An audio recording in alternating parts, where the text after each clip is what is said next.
Welcome. Welcome to Global Oneness Summit, the birth of the new world. Hi, I'm Adam Hall, and I'm thrilled to be here today with Lynne Twist. During our time with Lynne, we will be exploring, amongst other things, her life's work and passion. We will also be discussing her new book, Living a Committed Life, which I just finished and I highly recommend it. Oh, yay. We will also touch in on the soul of money and share ideas that can help you to end thoughts of lack and scarcity once and for all. But let us begin with a moment of thanksgiving. Thank you for your presence. Thank you for supporting peace on earth. Thank you for honoring and loving Mother Earth, the Pachamama. And thank you for helping birth the new world. When I began a practice of gratitude and thanksgiving, my life changed dramatically. I began to see with the eye of the heart. And those feelings of lack and a sense of unfulfilled dreams, well, they were replaced with joy, love, and abundance. The magic of being alive returned, and the wisdom of grace spoke about serving that which is greater than myself. In other words, when we give thanks by giving to others and Mother Earth, our lives take on a much deeper meaning. I want to share this short video with Lynne that touches my heart. And a special thanks to Kit Thomas and Tayana David from the Circle of Wisdom Living Library for contributing our wisdom snacks today.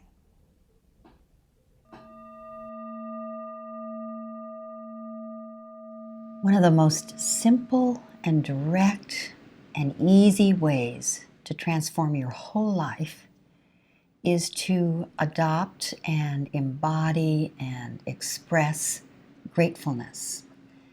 And what I mean by that is the great fullness of life in every breath, in every circumstance, in every situation. Some people call that gratitude. Gratitude for me, through the work I've done with Brother David Stendal-Rast, has two branches. One is gratefulness, the other is thanksgiving. Gratefulness is the experience of life when the bowl of life is so full that it's almost overflowing, but not quite. It's even bow to the top, almost dribbling over on the sides, but not really. And when you're in gratefulness, you're in the great fullness of life. And you're one with God, you're one with the universe, and there is no other. And that is so fulfilling that the bowl of life overflows. And that puts you in the other branch of gratitude, which is called thanksgiving. When you're in thanksgiving, the bowl of life is overflowing, and you're so grateful that there's an other, because all you want to do is give and serve and share and contribute. And that is so fulfilling that it puts you in the great fullness of life again. So a person can live their whole life in the two branches of gratitude, no matter what the circumstances. And that produces profound transformation.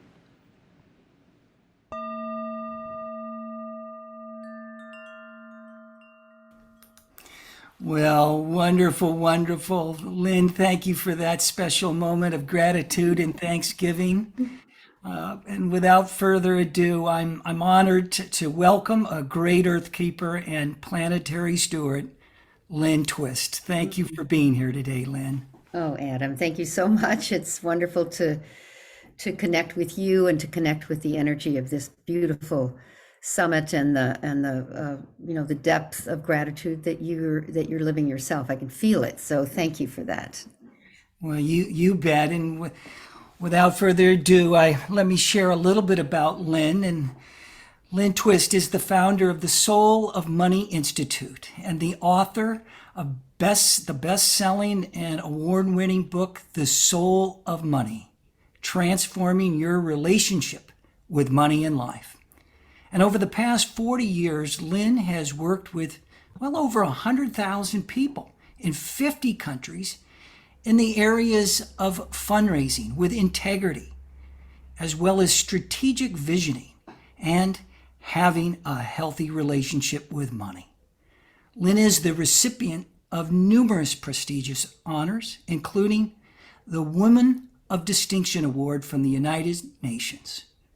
She is the co-founder of the Pachi Mama Alliance, a wonderful organization, and I highly recommend you check it out if you haven't heard about it. And it's a non-profit organization whose mission is to empower indigenous people of the Amazon rainforest to preserve their lands and culture. Now, in addition, Lynne serves on numerous nonprofit boards, including the Fetzer Institute, the Institute of Noetic Sciences, Pioneers, Conscious Capitalism, and the Woman's Earth Alliance. Lynne, maybe share a little bit as we get started here about yourself and, perhaps a moment or maybe a person early on in your life that served to, ignite your heart and your passion to do and to be what you have come.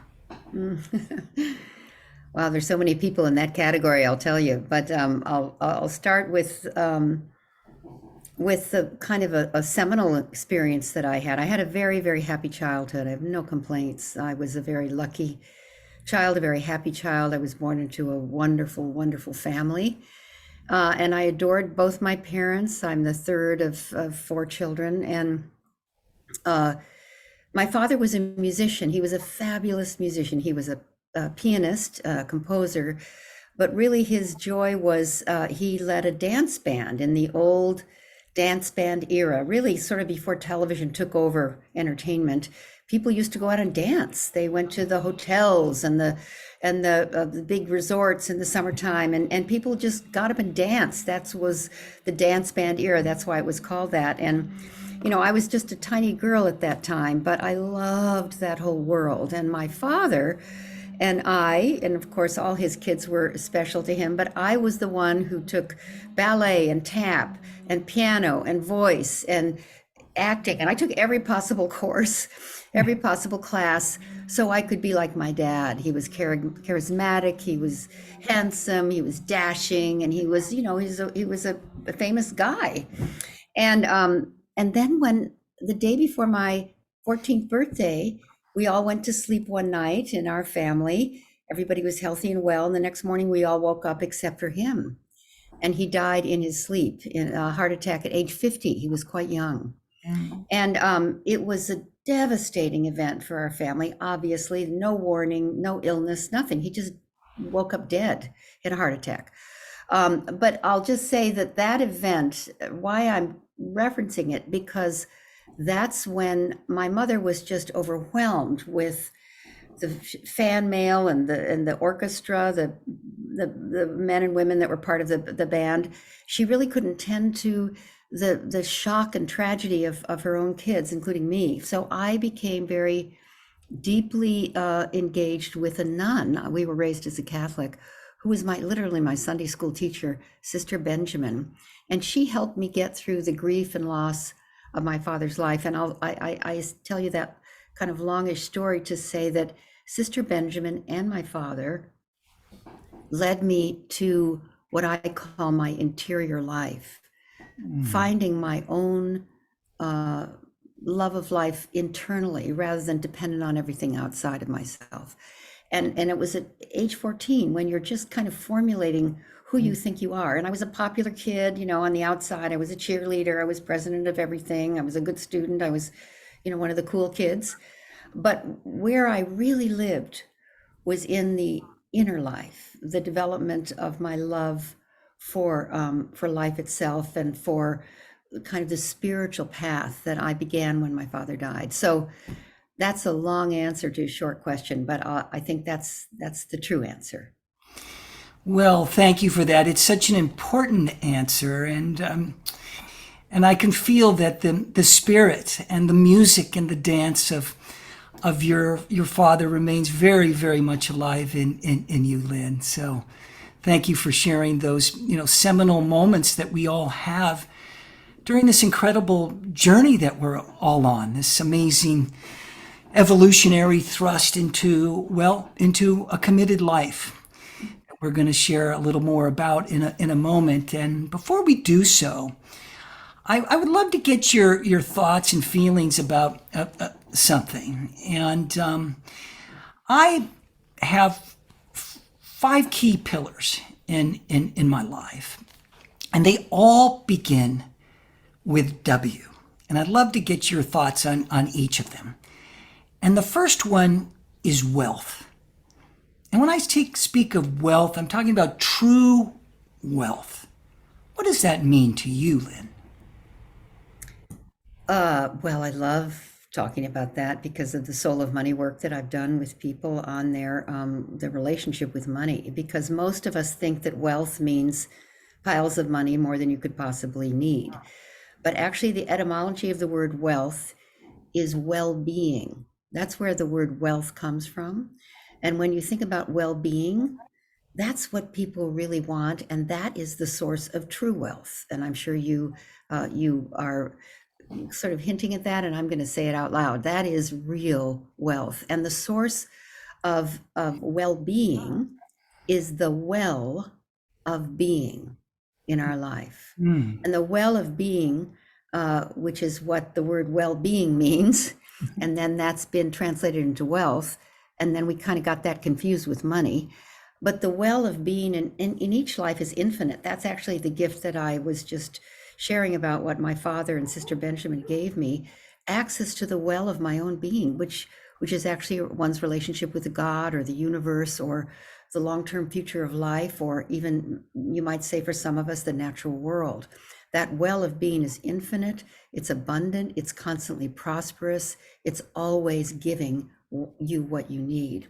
And when we get confused, which is easy to do because the society, the culture that we live in values money almost more than human life, we can start, going after the shiny objects, and I'll call money one of those.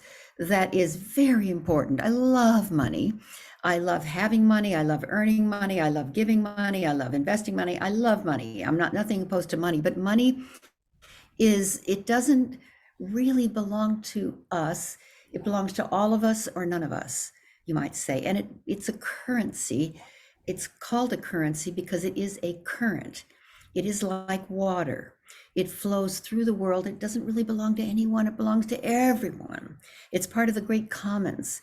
And we invented money so that we could take better care of each other. That was the original purpose of money. And there's a whole history of money that I could get into. But when it's flowing, when it's moving towards the highest good, it flows naturally, it purifies, it makes things grow, just like water. It cleanses, it makes everything more wonderful. It's a really beautiful part of life. When it's held or hoarded or, like this, it just like water, it becomes a little bit stagnant. It becomes a little bit toxic. We think that it belongs to us and we have to hold on to it. And it makes us a little bit sick. We cannot see the forest for the trees. But when we know that true wealth is rooted in well-being and what I'll call prosperity, prospering. What people really want to do is they want to prosper. And prosperity and well-being is accessible through sharing, through making a difference with what you already have, with actually honoring the reverence gifts of life through what I think you teach so beautifully and embody so beautifully, gratitude, gratefulness, and knowing that everything we have is there all the blessings we receive are given to us so that we can bless others. And so real prosperity, you think about the Scrooge wonderful story at Christmas, that Scrooge had all that money, but he wasn't very happy. But once he began to share, once he began to move it towards the highest good, he became a much happier person. So that's really, wealth is a very tricky topic because it's been a little bit hijacked. But I'll say once again, the source of true wealth is well-being or the well of being that's available to all of us, and sharing that in a way that makes the world a better place. Well, yes, yes, yes to true wealth as you have shared, and the well of our being. And also in that well of our being, I think that takes us to that second key pillar that I have is worth.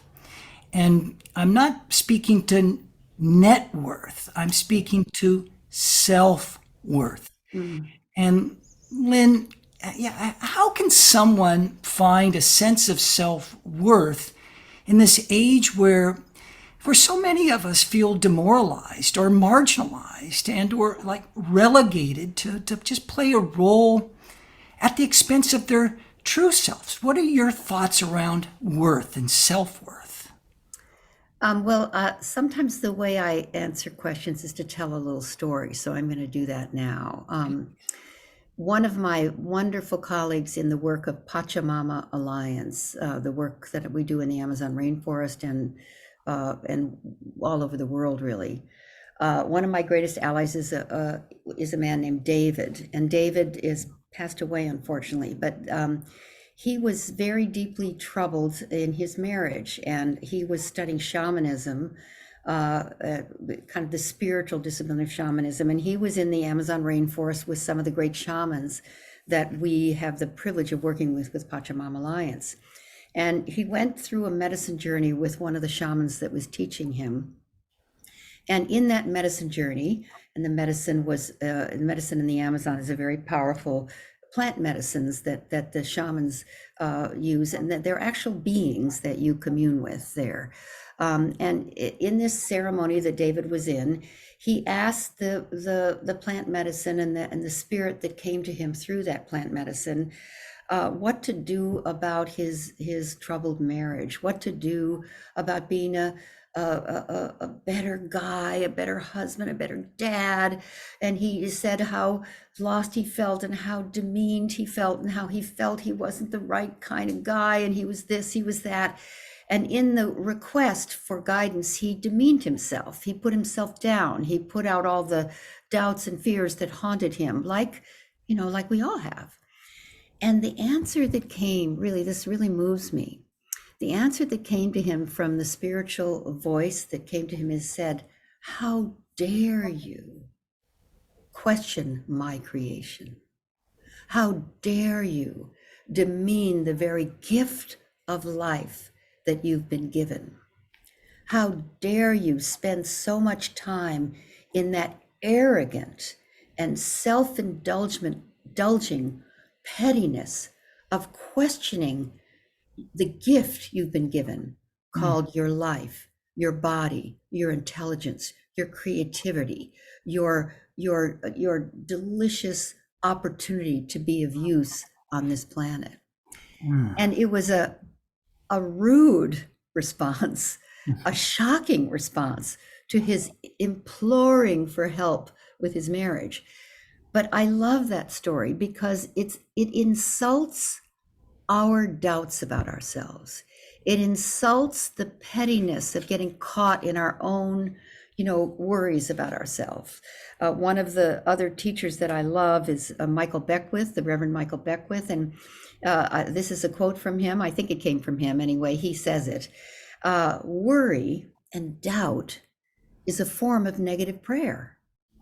And when I first heard that, I thought, oh my God, I've been negative praying about my kids, about my job, about what I'm going to do next.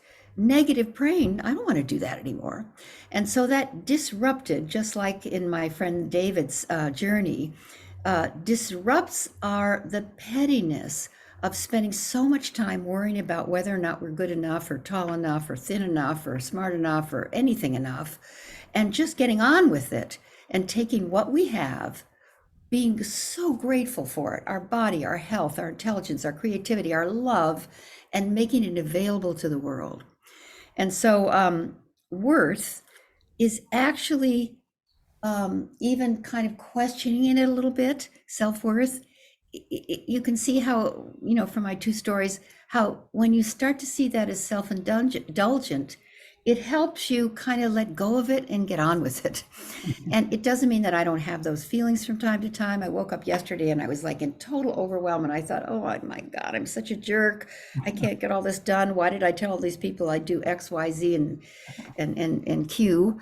But once I actually, lamented and wallowed a little bit, and shared with my friend Sarah about how, overwhelmed I am and poor me, as soon as I was done, wallowing, and she heard it and she thanked me and she said, I got it. Then suddenly I was back. I was available again, and I was on to making a difference with my life.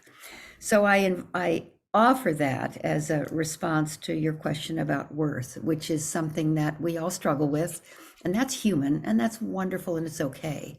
But don't stay there too long, because it's a waste of the precious time we have on this planet. Well, very much so, and and we're here to evolve all that sense of our own inner self-love and self-worth. And one of the things that comes to mind, and this brings me to that next pillar of the 5 pillars, and that is wisdom and evolving wisdom, and how we apply those life experiences and knowledge that you were referencing with the man in the Amazon journey, the jungle, and Ecuador, and working with the shaman. And what one person comes to mind when you think of a representation or someone that illuminates wisdom or has done so either now or in the past? Oh God, there's so many wonderful wisdom keepers that I've had the privilege of knowing. I worked closely with Buckminster Fuller. I was at Mandela's inauguration. I've had time with Desmond Tutu. I sat at the feet of Mother Teresa. I know the beautiful Jane Goodall. So there's so many people that come to mind. Maya Angelou. I'll just say Mother Teresa was a really awesome teacher for all of us. I'm sure everybody, you just say her name and you kind of know that life is worth living and giving. But knowing her and being in her company, it just kind of moves me to tears to think about it. Her wisdom came from her surrender to God. And if people listening are not believers in God, or that word kind of jars your belief system or your cosmology, you might look at the unseen allies, the spiritual context that we all have access to. It might be the enormity of the awe and wonder of the natural world for you, but the surrender to something larger than ourselves, which is the subject of my new book, Living a Committed Life. The surrender to that gives you access to wisdom, not knowledge. Knowledge is acquired, and knowledge is important, and I love knowledge, and we're living through the most powerful information age of any generation in history. We have more access to more information, more opportunity, more data, more facts and figures and opinions, a lot of opinions, than any generation of humankind has ever even contemplated was possible. You can click on Google and find out what the ancient Greeks were saying, and it's right here, right now, or the Egyptians, or Ramses II. But is that wisdom? Probably some of it, yes. But wisdom comes through, I say, the core of who we are, the heart and the soul. And it is not something it's not additive. It's something that you access, and you access it through surrender, humility, and knowing that you are the instrument of something that wants to happen. There's a wonderful phrase from Joseph Campbell and I love this. He says, "We are the ancestors of an age to come." And when I think about that, I think about my ancestors being the ancestors for this age. Buckminster Fuller was that for me. He was the grandfather of the future. That's what he was called by many. And I had the great privilege of knowing him and working with him.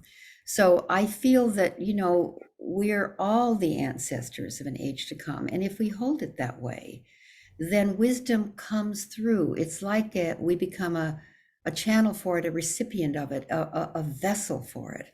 And then I'll say one more thing here that Bucky said that was just such a cool thing. I always want to pass it on. One time, Bucky was having dinner at our house, Buckminster Fuller, and we called him Bucky because he was a kind of a grandpa kind of guy. And my kids were at the table. We were eating in the kitchen. He always wanted to eat in the kitchen with the children. That was kind of his way of being. And my daughter was 8. I have 3 kids, and they were 6, 8, and 10 at this dinner many years ago when Bucky was alive. He's no longer with us. And my daughter said a kind of profound kid thing that sometimes, the wisdom of children is kind of shocking. And Bucky turned to my husband, Bill, and myself, and he said, "Never forget your children are your elders in universe time. Your children are your elders in universe time. They've come into a more complete, more evolved universe than you can ever understand except through their eyes." And that phrase, "your children are your elders in universe time," is a piece of wisdom that changed the way I parent, changed the way I grandparent, changed the way I, now in my 70s, interact with these extraordinary younger generations, Gen X, Gen Z, the millennials, because I know that they're carrying a worldview that I can't access except through them. And there's a deep wisdom that I have acquired in seeing them that way. So that's an example of what I call evolving and beautiful wisdom that's really coming through.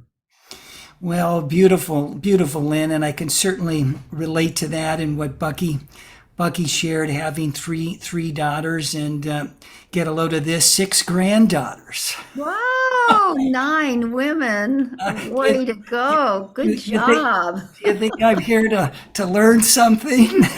Well, you know what? This is the Sophia Century. That's what I call it. The century, the 100 years when the divine feminine will really kind of save us, recreate life, regenerate life. So you're in very good hands. Well, I want to get to that Sophia Century in just a moment, but let's round out these 5 pillars and touch upon the 2 last ones.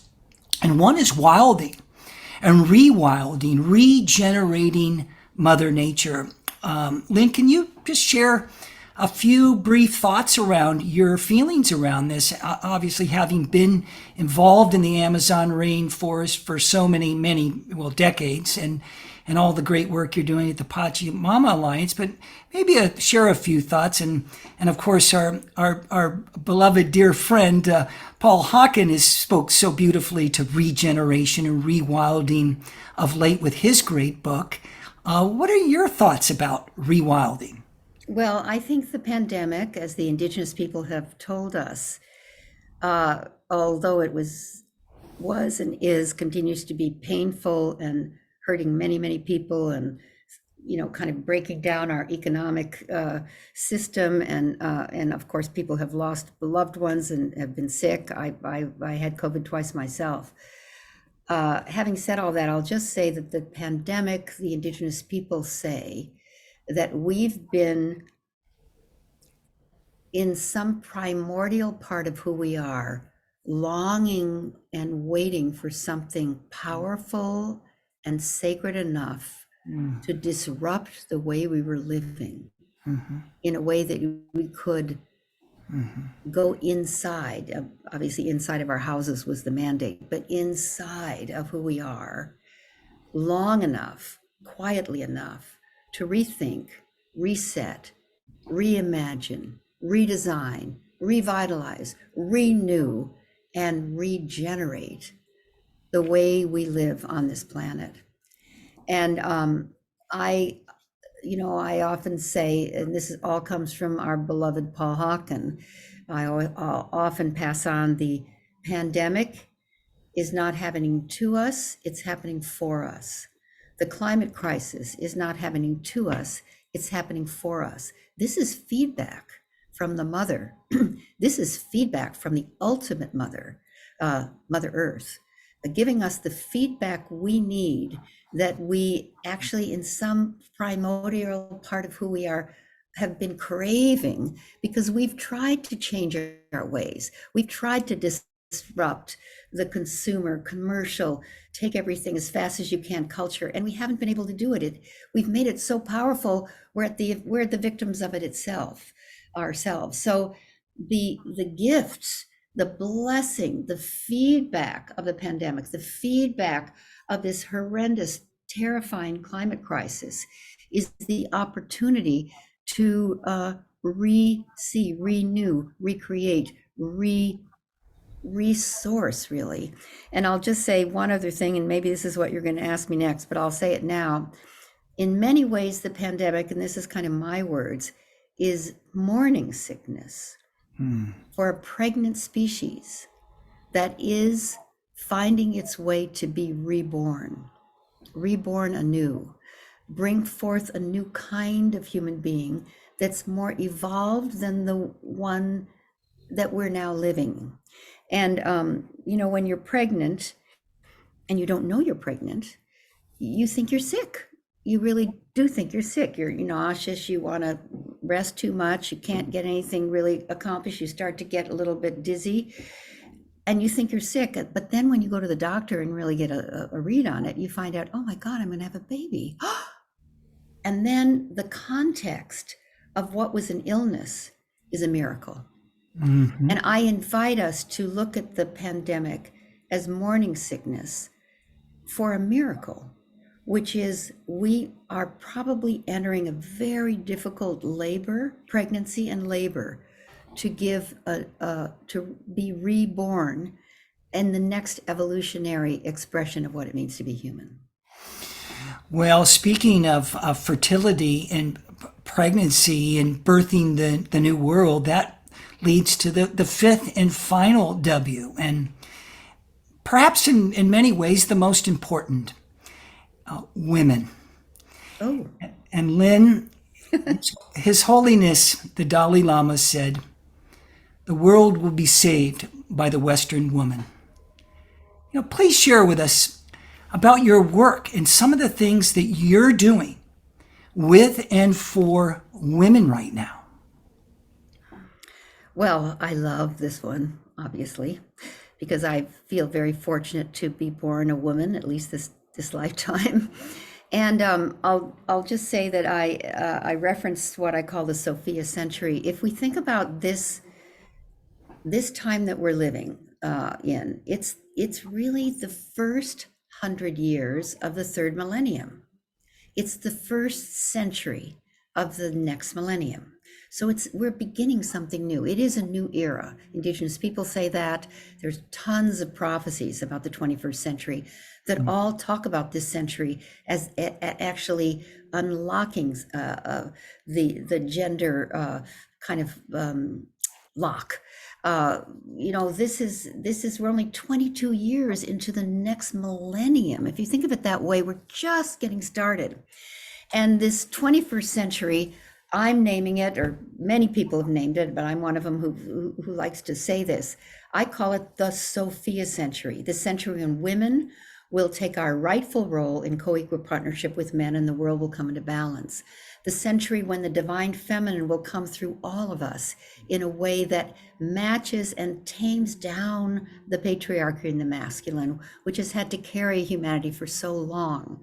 A century when the problems we face, the war in the Ukraine, the climate crisis, the political divide, the health crisis, the economic crisis, all of this, if you see it through the lens of the divine feminine, you can see the solution, you can see the way through, you can see compassion, collective thinking, dreaming, intentionality, intuition, collaboration, partnership, all the qualities that come with the divine feminine being the way through. I want to honor, because we're in a moment here where we've just lost one of the great collaborators of my lifetime. Makes me cry. Mikhail Gorbachev, who I knew, and who through unimaginable collaboration with what was then his enemies, Margaret Thatcher and George Bush and George Shultz and Lee Butler and all the people who were building up weapons to attack the Soviet Union. He averted nuclear war. Oh, sorry, I just moved by that man. Oh, he was such a great one. And it was Raisa, his wife, who really encouraged him to stop building the arsenal of the Soviet Union against the United States and the United Kingdom and what was then we called the free world, and they call it, the enemy. And he opened his heart. And Glasnost and Perestroika, which I lived through and older people can remember, was literally one of the most courageous acts of a leader, at least in my lifetime. Yeah. And that was the feminine side of that man. Yeah. And influenced by his incredible wife. But I will tell the prophecy of the Baha'i people, which is really the answer to your inquiry about women in the Sophia Century. There's a prophecy from the Baha'i people, which has been carried forward by the Cherokees. And it says this, it says that humanity has two great wings, a male wing and a female wing. And the male wing of humanity has been extended for hundreds and probably thousands of years and fully functioning in humanity. But the female wing of the bird of humanity has been somewhat truncated, not yet fully expressed, and sort of folded in a little bit. So the male wing of the bird of humanity has had to become over muscular, highly developed, and so muscular that it, in fact, has become a little bit violent to keep the bird of humanity afloat. So therefore, the bird of humanity has been flying in circles for hundreds of years. And in the 21st century, the prophecy says the female wing of the bird of humanity in all of us, in men and women, will fully extend itself, which will allow the male wing in all of us to relax a little bit. And instead of flying in circles, the bird of humanity, for the first time in hundreds of years, will soar.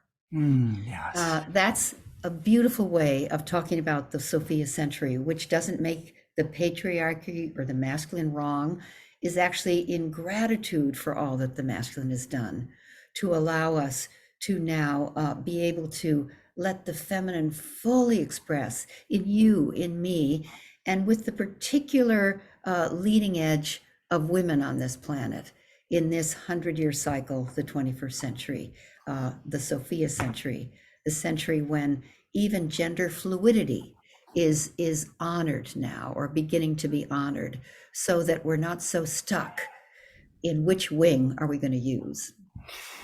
Well, thank you for that, Lynn, and a deep bow to our dear brother and fellow Earthkeeper, Mikhail Gorbachev, and bar none, perhaps the greatest Earthkeeper and peacekeeper of the last century in his own right.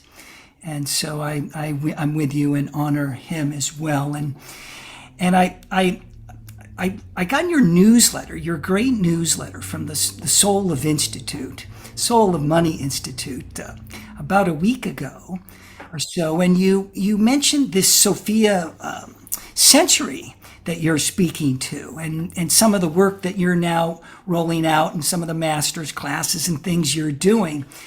And I was struck in that moment, Lynn, with a musing. And I want to just share it with you, because I felt the presence of Sophia, and I felt the presence of how you embody her wisdom and her light in the world.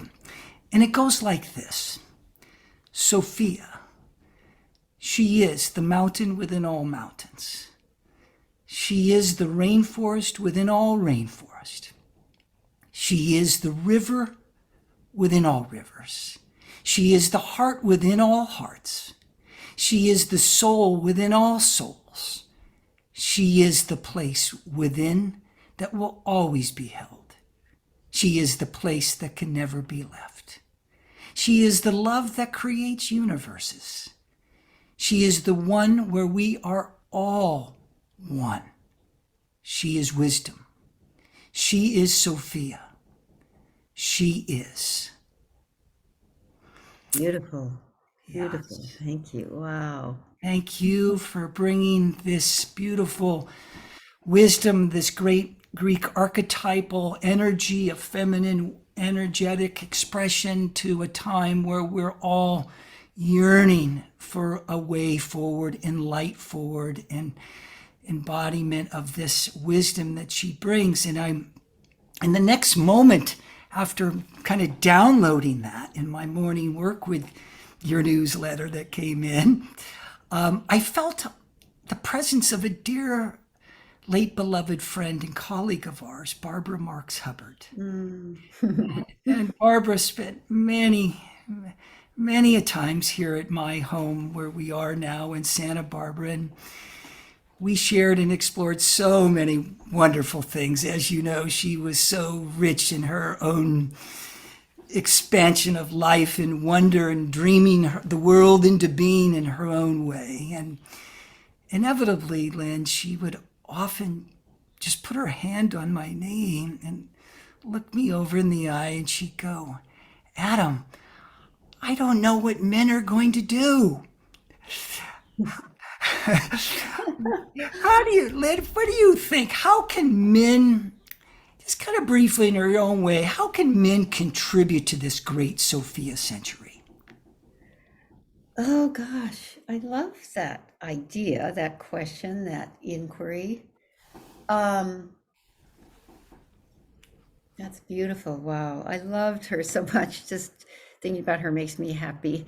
And I do want to say the one wonderful thing that I remember her telling me once when I was, I don't know, this is not the answer to your question, but somehow it comes up. When I was entering menopause and I didn't realize it. And she told me, you're not entering menopause, you're entering regenopause. And she called it regenopause because you're done with the biological responsibility of giving birth. And now your life is being lived for you and the world. And so it's the best time of life. And when I think about what she did after she had her 5 kids and, started being available to all of us even more, she was just something else. I love the example of Gorbachev. I hadn't thought of it until today, how important Raisa was in guiding him and how open he was to being guided. So one thing men can do is be open to the wisdom of women. Also to not step back exactly, but to make spaces for women's leadership, to have power and substance is the wrong word, the kind of stature. We're so about data is like king, but what about feelings? So feelings are so true. You can't argue with your feeling. You can't get rid of it. When you love, you're just bursting. When you're sad, you're just crying. Feelings they're authentic, they're real, they're true, they're trustworthy. Even anger is trustworthy. Mm-hmm. So we need to give our feelings more space to be, number one, expressed, and to be trusted rather than suppress them or try to hold them down. And women are good at that, and men are not so good at that.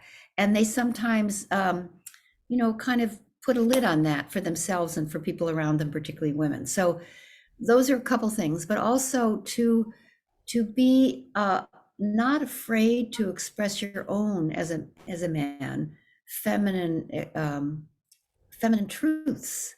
We all have the divine feminine in us. It's not exclusively for women. You have it. You're so clearly a carrier of the divine feminine. It's so obvious to me when I look at you, when I feel your heart, when I hear your words, that that beautiful thing that you just read. It's available to all of us. So to make room for it, to make space for it, to give it its due, and to elevate it to it's sometimes it's the kind of invisible stuff. It's not on a balance sheet, but to make it visible and give it our alignment, our agreement, and our love. Those are some things that I can say. Well, wonderful. As a man, I thank you for that wonderful reminder and wisdom, and I will take it to heart and will carry that forward in my work in the world, Lynn. And let's talk about your new book. I was just so excited to receive it and get into it and explore some of the things that are emerging there. And living a committed life is so potent and powerful, is it not? It really brings us to a moment when we're moving into what is serving, well, let's say, serving something greater than ourselves. And, in the book, Lynn, you speak of the power of commitment, the soul of commitment. Maybe please share with us an overview of what commitment means to you and what kind of was the thrust of the book. And then I do want to talk a little bit about the soul of money as well. But let's drop into the book for a moment. Well, thank you for saying something about it, because I'm very proud that I finished another book. For me, it takes about 10 years to write a book, so it's a big project. Yeah, me too. And I only wrote Soul of Money, but it came out in 2004, and now it's 2022, and I finally got myself to do another book. But Living a Committed Life is a little bit memoir, but mostly it's highlighting the people that I've had the privilege of walking with in this lifetime, like Nelson Mandela, like Mother Teresa, like Van Jones, like, extraordinary Jane Goodall, extraordinary people who've not only touched my life, but touched the life of millions of people, who I'm naming as people who live a committed life, meaning that the commitment that they have with their life is larger than their life starring them. So when we live a life, when my life is about me starring, my life is about me and my wants and needs and what I do and what I don't do and how cool I am and whether or not I measure up to my own, kind of wants and needs. That is a life that many people live, and obviously it's totally fine. I'm suggesting that one of the most beautiful things about life is realizing that life is given to us, that it's actually a gift, that we've received the opportunity, the privilege of being alive. And when you receive that fully and think of it that way, rather than you're entitled to be alive right now in this special time in history, no, you were given life now. And you're here on this planet at a very, very unprecedented, pivotal time. Why are you here? What is yours to do?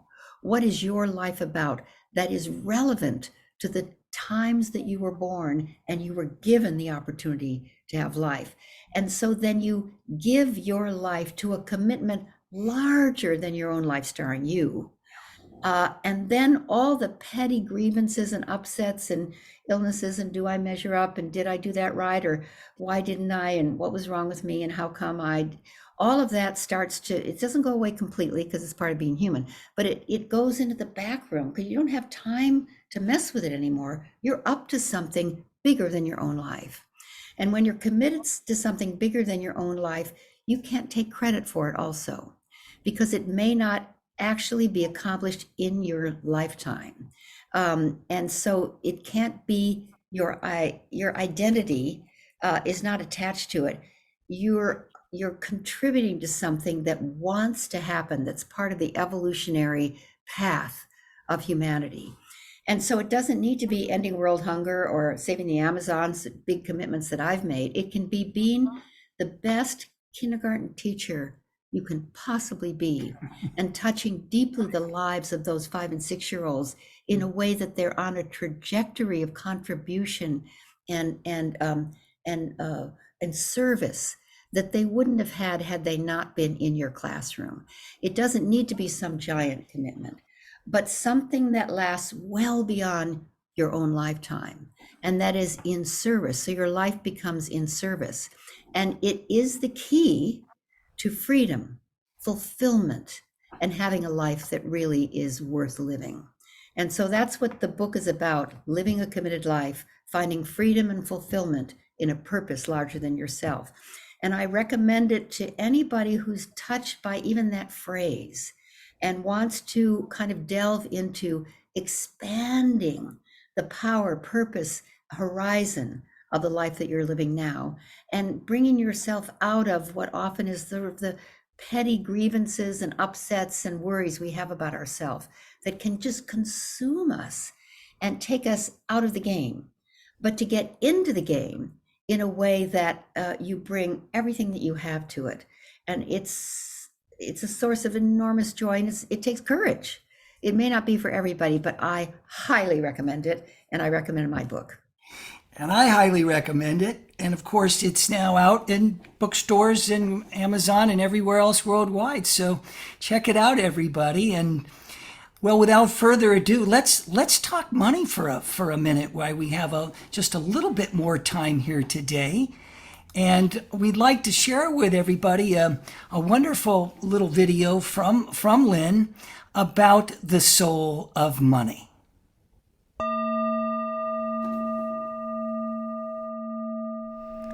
One of the things that I love to talk about is money.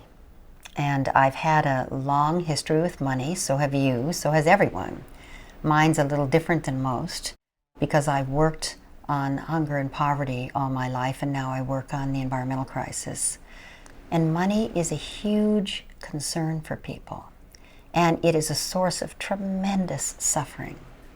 You know, people all pretty much, whether they have tons of money or none at all or somewhere in the middle, are upset about money pretty much all the time. And there's huge suffering in families, in companies, in people's heart of hearts about money. And I've discovered, or at least my theory is, the suffering around money is so great, so deep, so intense. I've been trying to figure out, where does that come from? The guilt, the feeling wrong, the feeling like you shouldn't have done something you did do, or you should have done something you didn't do, that everybody has going on.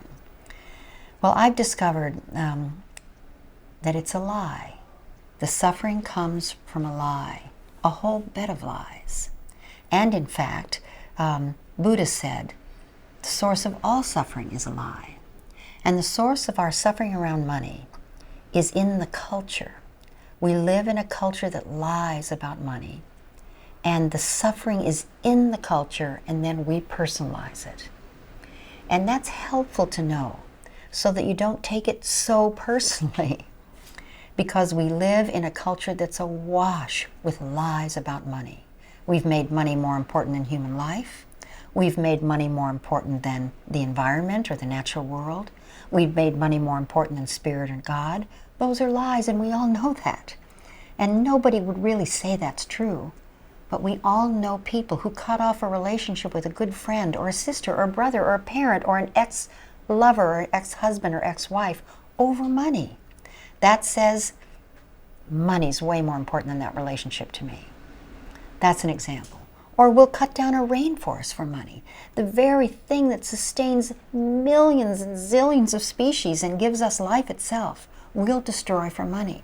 That says we've made money more important than human life, more important than the environment, more important than God. And that's a lie. And I say that's the source of your and my suffering around money. If we can see money for what it truly is, something useful, a tool, a current that runs through the human family, and why it was invented was to facilitate the sharing of goods and resources with one another.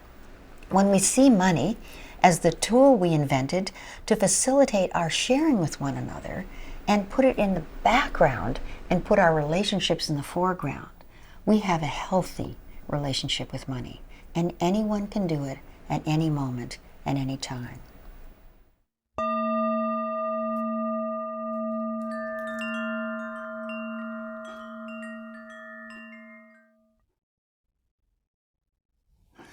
Oh, wow, Lynne. Right? Well, we unfortunately just have a few minutes left today, And I'd love to hear any kind of closing thoughts or any feelings you want to share with us about money or the Sophia Century and all the wonderful things we get to celebrate and all the challenges we get to meet together cooperatively, joyfully, and peacefully. And it's just been a real blessing having you here today, and love to hear any thoughts with you at this point in time as we bring it home together. Well, my thoughts are all of deep gratitude to you, Adam, for having this conversation with me today, but also for having these kinds of conversations. These are conversations that inspire people, empower people, uplift them so that they can step into a life of meaning and purpose, so that they can let go of the endless pursuit of more financial resources, which are important. And I love that realm myself, but not defining ourselves by how much money we have or don't have, but actually knowing that we're part of the warp and woof of a world that wants only to move money away from fear and towards love. And each one of us has the opportunity to do that in every day, in every way we earn, invest, spend, and contribute in particular. And then finally, I'll just say that, I call myself a pro-activist, an activist for, not against. And I am aware of the obstacles that are between me and the vision I have for the world.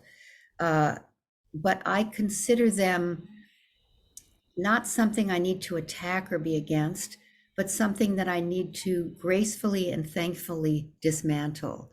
One phrase that I like to use is, I think the great work of our time is to hospice the death of the old structures and systems that no longer serve us. Hospice them with some gratitude and some grace.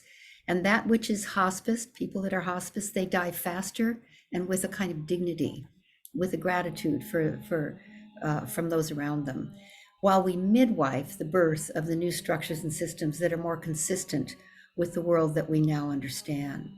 So to be a hospice worker and a midwife of worker are both acts of love, reverence, wisdom, and holding. And so the kind of audience that I'm sure you draw are natural hospice workers and midwives and ancestors for an age to come. So thank you for giving me a chance to speak to such wonderful people, and particularly to speak with you. Well, thank you, Lynn, and bless you, and thank you so much for shining your light, your love, for bringing peace into the world. These are extraordinary times, and it's just wonderful to be tuning in and playing on this magnificent playing field we call Mother Earth, the Pachamama. And to be alive with her and to be regenerating with her and all of you is such an honor. And I want to also give a special thanks to Humanitysteam for all that you're doing, for all the teachings and blessings and light and growth that you are offering to help us all to live in oneness, to bring conscious living alive and pervasive by 2030. Bless you all, be well, and Godspeed. Thank you. Thank you.